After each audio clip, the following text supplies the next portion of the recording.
తిరుపతిలో వైఎస్ఆర్సీపీ ఎన్నికల ప్రచారంలో దూసుకుపోతోంది. నగరంలోని సుందరయ్య కాలనీలో భూమన కరుణాకర్ రెడ్డి ఎన్నికల ప్రచారం నిర్వహించారు.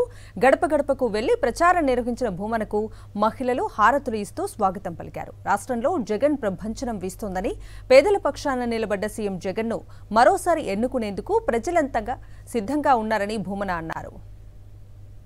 5 సంవత్సరాలలో ప్రపంచంలోనే ఏ తాత్వికవేత్త ఆలోచించనంత గొప్పగా పేదవాడి క్షేమాన్ని గురించి ఆలోచించి తప్పించి 3.5 లక్షల కోట్ల రూపాయల ధనాన్ని పేద ప్రజల జీవితాల వెలుగుకు అందించినటువంటి ఆ దార్శనికుడే మళ్లీ మాకు కావాలానని పేదలంతా కూడా ఒకవైపున నిలబడి జగన్మోహన్ రెడ్డి గారికే ఓట్లు వేయాలని వాళ్లు కృతనిశ్చయంతో ఉన్నారు.